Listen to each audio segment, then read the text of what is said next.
बिस्मिल्लाहिर्रहमानिर्रहीम। अस्सलाम वालेकुम। कच्चे के डाकुओं का पक्का इलाज। जैसा कि आपको मालूम है कि पुलिस एहलकारों को शहादत के बाद ये बात अब खुलकर सामने आ गई है कि कच्चे के डाकुओं से इस धरती पर अब कोई भी महफूज नहीं।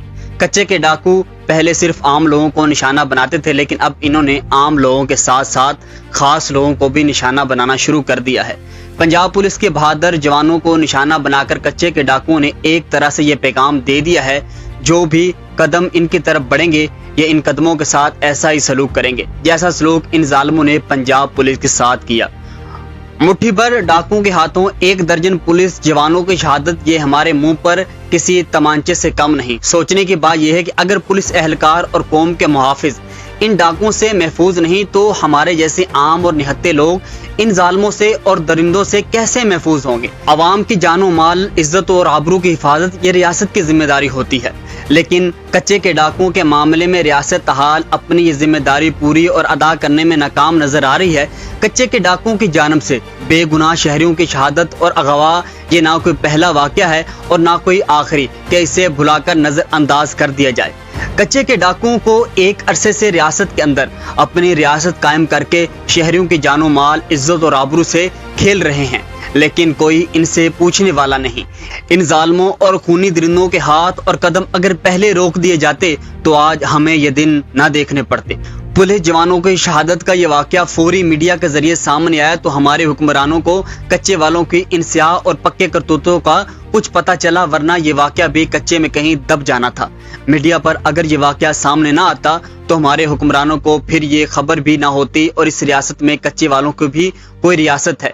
जदीद हथियारों से लेस कच्चे वाले बदमाशों बदकमाश मूंछों को ताव देते हुए एक अरसे से हुक्मरानों की नाक तले कत्लो गारत, लूट मार और अगवा बराए तवान की वारदातें कर रहे हैं, लेकिन हमारे हुक्मरान टस से मस नहीं हो रहे। पिछले साल बकरा ईद से कुछ दिन पहले इन लंबी मूछे वालों ने जिला बटग्राम से 3 गरीब नौजवानों को सादकाबाद से अगवा किया, फिर इनकी रिहाई के बदले 1 करोड़ से जायद तावान का मुतालबा किया। हमें याद है इन नौजवानों की बाजियाबी के लिए जहां बटग्राम में घर घर दुआएं मांगी गई थी, वहीं तवान की रकम पूरी करने के लिए कई इलाकों की मसाजिद में चंदे भी किए गए थे। फिर तवान की एक भारी रकम लेकर इन नौजवानों को जंजीरों से आजाद करके छोड़ा गया था। न जाने इन जालिमों ने ऐसे कितने गरीब नौजवानों और बच्चों के सरों पर गरीब लोगों से भारी तवानें वसूल की। अल्लाह जानता है इन बदबख्तों ने भारी तवान ना देने पर कौम के कितने मासूम को जंजीरों के साथ ही अगले जहां में भेजा होगा। मालूम नहीं आज भी जंजीरों और बेड़ियों में जकड़े कितने बदकिस्मत जवान इन दरिंदों की कैद में शब रोज गुजार रहे होंगे। इन जालिमों के सामने और साए में जो भी आया वो फिर इनसे बच न सका। कच्चे के पूरे इलाके को इन्होंने इस मुल्क के अपने बासियों के लिए नागुज़ीर एरिया बना दिया है। जो सलूक ये दरिंदे कच्चे के इलाके में इस मुल्क के शहरियों और बासियों के साथ कर रहे हैं, ऐसा सलूक और काम तो किसी दुश्मन मुल्क में भी पाकिस्तानियों के साथ नहीं होता होगा। ये जालिम ना अमीर देखते हैं ना गरीब, इनके यहाँ बूढ़े बच्चे और जवान में भी कोई फर्क नहीं। इन्हें बस हर वक्त शिकार की तलाश होती है, वो चाहे किसी भी रंगो नस्ल में हो। ये ना आम लोगों को माफ करते हैं और ना ये खास लोगों को छोड़ते हैं। जो भी इनके हत्थे चढ़ा वो फिर बेड़ियों और जंजीरों तक पहुंचा। इन जालिमों ने बेड़ियों में फंसने वाले गरीबों पर वो मजालम ढाए हैं कि जिसे देखकर शैतान भी शर्म से डूब मर जाए। लोग इन दरिंदों को डाकू कहते हैं, लेकिन ये जालिम सिर्फ डाकू नहीं बल्कि ये दहशतगर्द और इंतहा पसंद भी हैं। डाकू सिर्फ डाका मारते हैं, लेकिन ये जालिम तो डाका मारने के साथ साथ अच्छे भले इंसान भी मार देते हैं। गरीब, लाचार और मजबूर इंसान को बेड़ियों में जकड़ने और जंजीरों से बांधने वाले डाकू नहीं, दहशतगर्द, सफाक और जालिम होते हैं। फिर तवान ना देने पर गरीब मुजलूमों को गोलियों से भूनने वालों की दरिंदगी और दहशतगर्दी में तो शक का कोई शोबा भी बाकी नहीं रहता।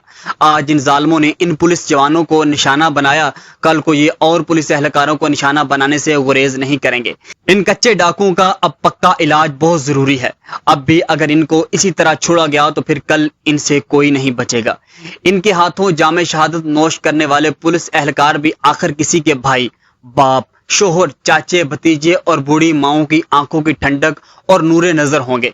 इनके भी तो मासूम और छोटे छोटे बच्चे घरों में इनकी राह तक रहे होंगे। इन जालिमों की वजह से कब तक आखिर आबाद घर वीरान और माओं की गोदें उजड़ती रहेंगी। ہم کب تک توانوں پر توان دیتے اور جنازے اٹھاتے رہیں گے؟ کچے کا پورا علاقہ اب ان دہشت گردوں سے آزاد کرانا ہوگا۔ ان درندوں کی پشت پر چاہے جو بھی ہوں، ان کے سہولت کار جہاں کہیں بھی ہوں، تاوان کی رقم سے حصے چاہے جن میں بھی تقسیم ہوتے ہوں، ان کے پاس جدید اسلحہ اور ہتھیار جہاں کہیں سے بھی آتے ہوں، ان سب باتوں اور سوالات کے باوجود جلد سے جلد درندوں کو منطقی انجام تک پہنچانا یہ نہ صرف ریاست کی ذمہ داری ہے بلکہ ہمارے حکمرانوں پر فرض کے ساتھ قرض بھی ہے۔ کچے کے مٹھی بھر مونچھوں والوں نے ریاست کو عرصے سے چیلنج کیا ہوا ہے۔ کہتے ہیں کہ ریاست ماں کا کردار ادا کرتی ہے۔ یہ ریاست کیسی ہے جو اپنے ہی بچوں کا خیال نہیں رکھ پا رہی، جو اپنے ہی بچوں کو مرتے ہوئے دیکھ رہی ہے کہ گنتی کے چند گنڈے بھی ان سے کنٹرول نہیں ہو پا رہے۔ یہ آخر ریاست ہے یا کوئی بنا ناری پبلک کہ گنتی کے چند گنڈے بھی ہم سے کنٹرول نہیں ہو رہے۔